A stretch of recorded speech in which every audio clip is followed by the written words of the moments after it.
Nine kilometers south of Manila lies the city of Paranaque.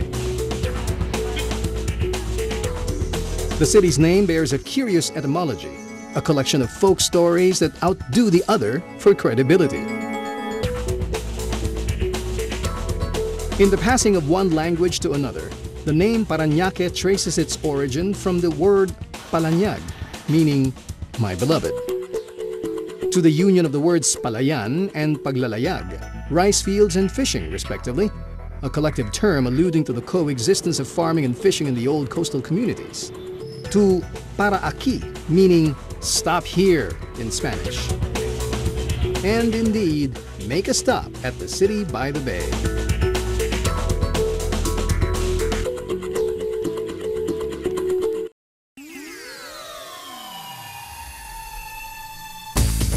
What was a sleepy fishing village is now a city abuzz with a hum of modern existence. And as coastal shores gave way to paved highways, hectares of salt bed found new life as stomping grounds for the urbanite. Vast tracts of salt beds morphed into condominiums, factories, and that quintessential city must have, the shopping mall. The main international gateway for travelers to the Philippines, the Ninoy Aquino International Airport and its 3 terminals are located within the boundaries of Paranaque and neighboring Pasay City. Thus, in Paranaque, business hotels and travel inns have mushroomed within the proximities, offering more than clean rooms and decent accommodation, but hospitality served the genuine Filipino way. Restless travelers in between flights would do good to venture out of the confines of sterile airport environments for a quick crash course in Philippine culture by way of exploring Paranaque.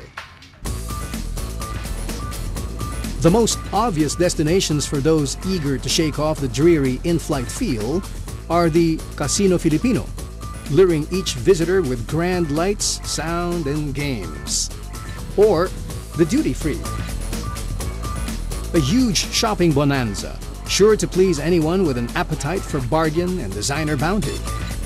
But one is invited to take this endeavor of discovery even further, as a few hours around town take you beyond the usual tourist stops.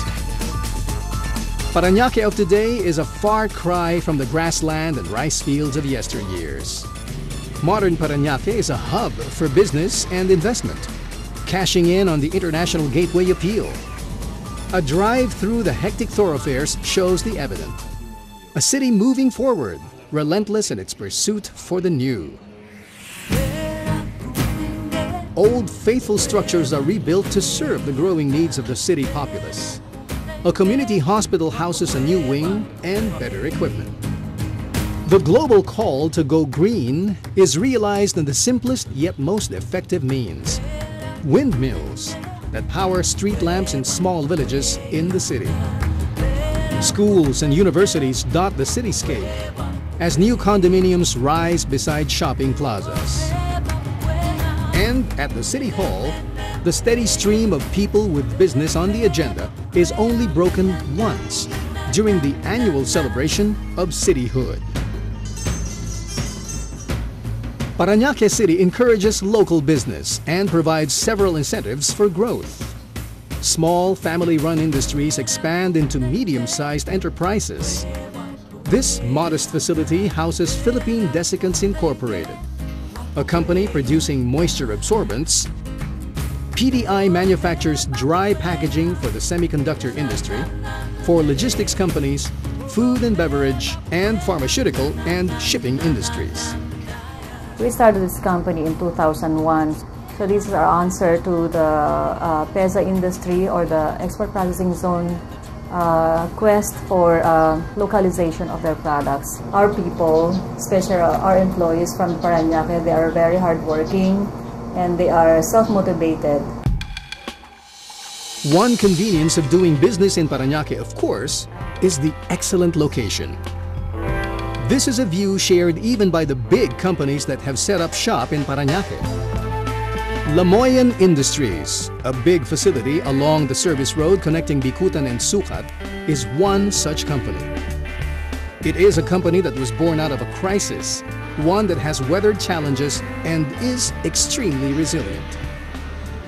Lamoyan was established 1988. Before that, we were making tubes, which is aluminum collapsible tubes for the toothpaste industry, multinational companies. And in 1986, we had to close down because they switched from aluminum collapsible tubes to plastic laminated tubes. So in 1988, we started producing our own toothpaste using our aluminum tubes. So that started the story of Happy. Over the last 20 years, we stayed here in Paranaque. This is a wonderful place to do business and even to live in. And I believe this is one area where businessmen are treated fairly.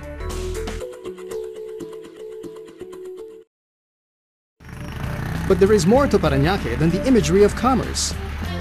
A new city with reverence for the old, Paranaque is an open invitation for discovery. In search of Paranaque's soul, one must, like the old-timers of Palanyag, toe the geographical line between the 1st and 2nd District. The 1st District is home to the oldest villages and communities in the city, while the 2nd was born due to mushrooming industries in the 50s and the suburban boom of the 80s. Their distinct characters make up the Paranaque psyche. My family actually started first producing lime. We used to get lime from oyster shells. They grind it up and they add it with cement. So it makes the structure of whatever you're trying to do sturdier. Then we moved to Tombo. That's where we've been living until now. That's where we had our lime and tile factory. The Santos Pascual compound is a 12-lot compound that opens out to Rojas Boulevard. The houses here are of the old, flat American bungalow style. Cross the street and you will find yourself at their ancestral home, now but a remnant of its former glory. Plans for reviving this historical landmark, which was used as a hospital during the Japanese invasion, are underway. Another old home shaded by big trees sits grandly across the St. Andrew Church of La Huerta. The Medina Mansion looks over a canopy of green to the wide plaza of the church that houses Palanyag's patroness, the Nuestra Señora del Buen Suceso, brought to Philippine shores in 1625. Renowned Filipino fashion designer Christian Espiritu is a proud resident of La Huerta. We were into embroidery, and maybe that's the thing that opened my eyes into the thing of designing, because my family had bordadoras, embroiderers. Before I could learn how to write my name, I was already running a sewing machine. Designing clothes is a very natural thing, I think.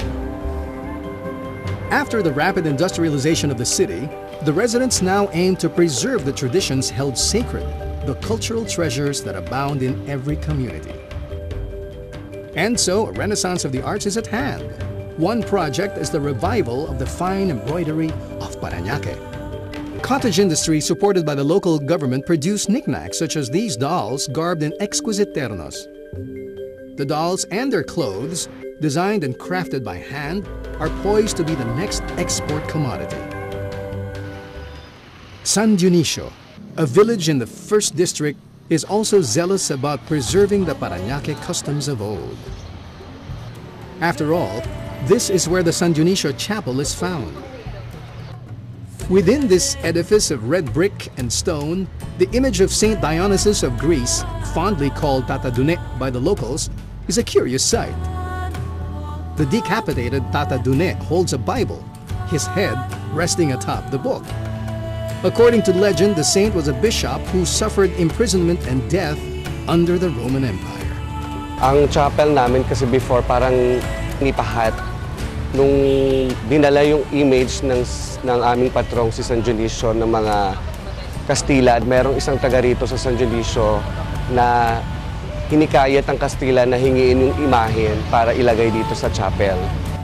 Here, a local play or comedia, is performed yearly, a tradition handed down through generations. In today's Paranaque, new rites are born, initiated by a different breed of culture vultures. Bar denizens looking for nightlife, shoppers who frequent strips like the Santana Grove, or pleasure seekers who swear by the various spas and beauty centers, holistic havens guaranteed to pamper. And of course, the most discriminating of all, hardcore foodies who swear that Paranaque is home to some of Manila's best-kept culinary secrets. There's the old village of Don Galo. Don Galo gained popularity in the food circuit because of its famed beef tapa, or sun-dried fried beef. Looking for fresh seafood cooked straight off the market? Then Dampa is sure to satisfy. The Dampa Fish Market and its row of restaurants are the first in the metro, copied all over the region.